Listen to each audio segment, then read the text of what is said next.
I was due to launch my boat from Larkman's Yard on the River Deben on the 28th of April and take her round to the Royal Harwich Yacht Club on the River Orwell. My preference has always been to do the whole trip on the day of launching, but as high water at Woodbridge is 40 minutes later than high water on the bar, that inevitably means crossing the bar well into the ebb, which is generally not recommended.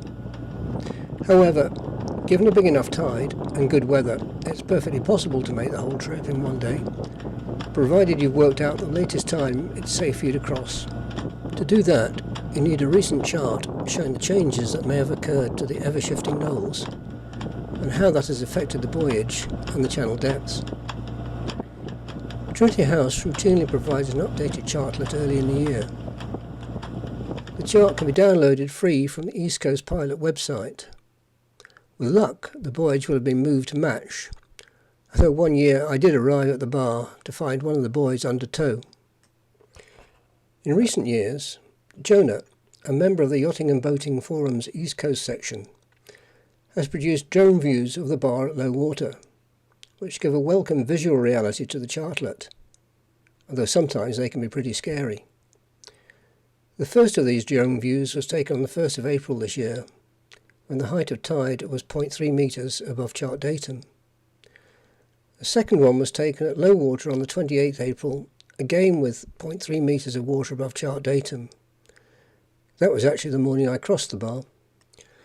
These days, I use the online tide times data for Woodbridge Haven to calculate the predicted heights of tide, and from these produce a table for the times likely to be of interest.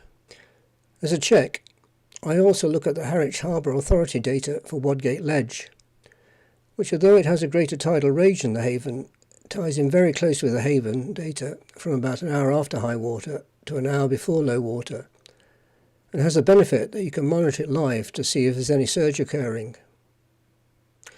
My echo sounder underreads by 0.1 of a metre. I leave it like that to give a small safety margin, so the depths that I report finding are therefore 0.1 metre more than you may be able to see on the video.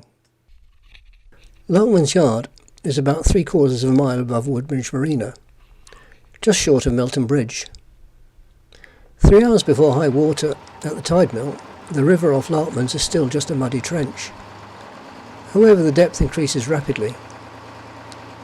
They estimate there is enough water to launch a yacht at their yard when there is enough water for that yacht to cross the marina sill. If that is true, there should have been enough water for me to launch at 12:15. However, I was third on the list of boats to launch.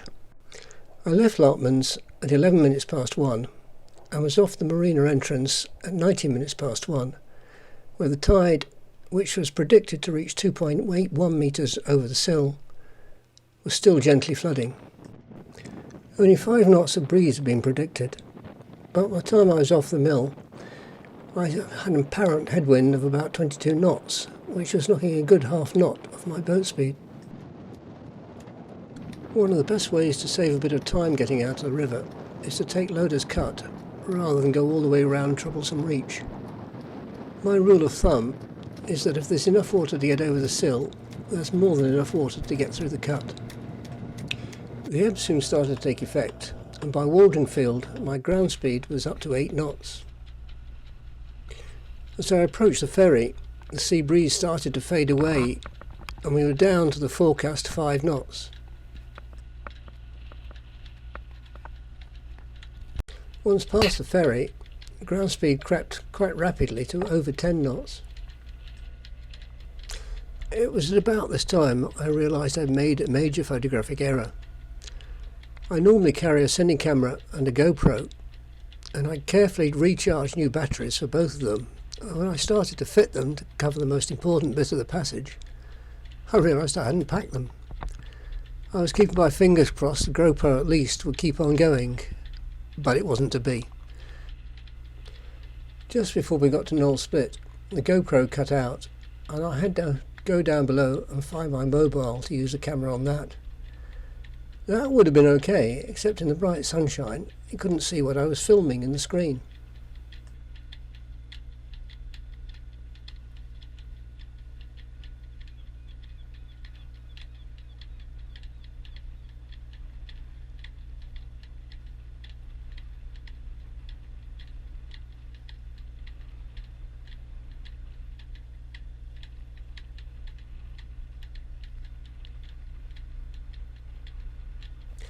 Although I was preoccupied with cameras at this point, and I suppose I could have missed something, my impression was that there was always 5 to 6 metres, while we stayed in the blue bit on the Trinity House chartlet until just past Knoll Spit.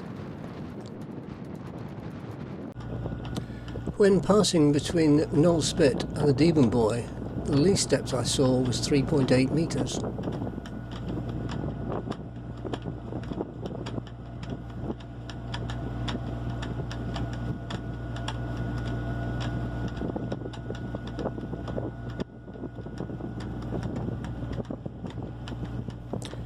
From just before Deben Buoy until just after West Knoll, we were back in deeper water with 5 to 6 metres.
This is the shallowest part of the crossing, with the Accu sounder reading 3.3, that's 3.4 metres true, until about a boat length from the buoy where the depth begins to go up again. I passed Mid-Knoll at 14:31, that's 1 hour 20 minutes after leaving Larkman's, 1 hour 12 minutes after passing the marina entrance, and 1 hour 40 minutes after high water on the bar. At the critical part of the crossing, Tide Times was predicting a height of tide between 2.9 and 3.03 metres, and the Harwich Harbour Authority was predicting 2.99 metres at Wadgate Ledge, plus a surge of just 0.03 metres. As a minimum depth of quarter I recorded was 3.4, that would indicate a minimum depth on the bar of between 0.4 and 0.5 metres. Of course, that may change after every good blow, and others may find different figures if they follow a different track.